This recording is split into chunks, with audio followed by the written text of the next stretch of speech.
उत्तराखंड कांग्रेस की गढ़वाल मंडल मीडिया प्रभारी गरिमा दसौने ने भूमाफिया यशपाल तोमर पर कसे शिकंजे के बाद चिठेरा गांव भूमि घोटाले को लेकर एक और बड़ा खुलासा किया। गरिमा ने कहा कि इस पूरे घोटाले के तार उत्तराखंड से जुड़ रहे हैं। 2 IAS और 1 IPS के रिश्तेदारों के नाम पर हुई खरीद के बाद अब पूर्व CM विजय बहुगुणा के बेटे साकेत बहुगुणा का नाम भी आ रहा है। तोमर के साथ मिलकर साकेत की कंपनी ने गांव में अनुसूचित जाति के लोगों के नाम आवंटित 100 बीघा भूमि को खरीदा। पुलिस ने साकेत की कंपनी को भी तोमर के साथ सह आरोपी बनाया। दसौने ने बताया कि पूरे प्रकरण में अब नया खुलासा हुआ है कि त्रिवेद प्राइवेट लिमिटेड नाम की जिस कंपनी को यशपाल तोमर के साथ सह आरोपी बनाया गया वह उत्तराखंड के पूर्व CM विजय बहुगुणा के सुपुत्र साकेत बहुगुणा की है। कहीं ना कहीं इस भ्रष्टाचार के मामले में एक पूर्व मुख्यमंत्री और उनके सुपुत्र का नाम भी सुर्खियों में आ रहा है। ऐसे में ये सरकार का और भी बड़ा दायित्व बन जाता है कि इतने गंभीर आरोप जब लग रहे हैं तो फिर उसका पटाक्षेप भी होना चाहिए। उत्तराखंड की जनता आपको प्रचंड बहुमत इसलिए नहीं दे रही है कि आप अपनी सत्ता का दुरुपयोग करें या आप मामलों को रफा दफा करें। हमने देखा कि पिछले दिनों समिति पर समितियां गठित तो हुई लेकिन नतीजा सिफर रहता है, पटाक्षेप किसी मामले का नहीं हो पाता। इस बार आशा है कि इस मुद्दे की गंभीरता को देखते हुए आप मामले को निष्कर्ष तक पहुंचाएंगे। और कहीं ना कहीं दुख इस बात का हो रहा है कि सारी IAS लॉबी बदनाम हो रही है, जबकि कुछ IAS अधिकारी बहुत बेहतरीन काम कर रहे हैं उत्तराखंड के अंदर। और मुझे जानकारी है कि किस तरह से वो जनहित के कार्यों में पूरी तरह से समर्पित हैं, लेकिन कुछ चुनिंदा मुट्ठी भर लोगों की वजह से पूरी की पूरी कम्युनिटी पे बदनुमा दाग लगते हैं। ये अपने आप में बहुत दुर्भाग्यपूर्ण है।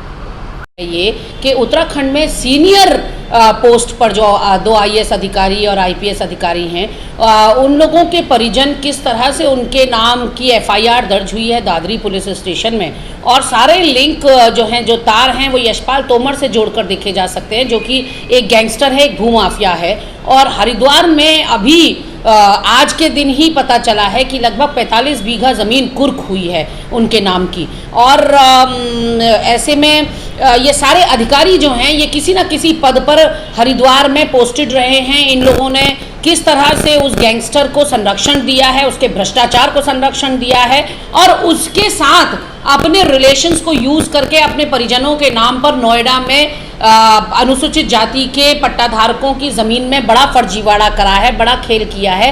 ये सारा खुलासा उत्तर प्रदेश की सरकार ने किया। सवाल बड़ा ये उठता है कि उत्तराखंड की सरकार कहाँ सो रही थी।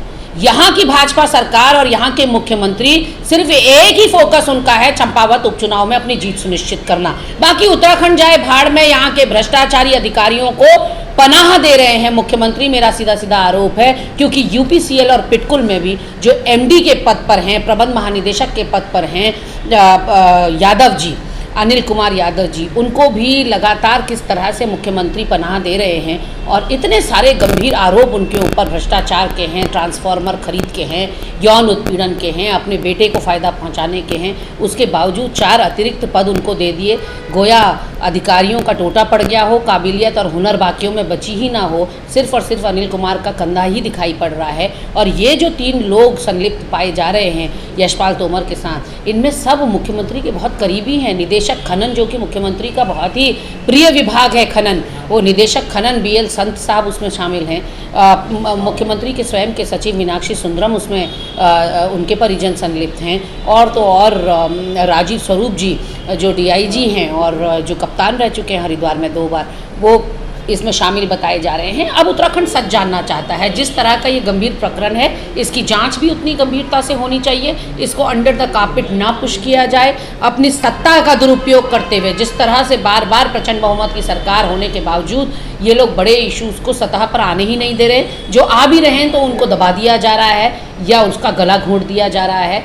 ऐसा इस इशू के साथ कम से कम नहीं होना चाहिए। उत्तराखंड की जनता को पूरा अधिकार है ये जानने का कि वो कौन अधिकारी और सफेद पोश हैं जो उत्तराखंड को दीमक की तरह चाट रहे हैं।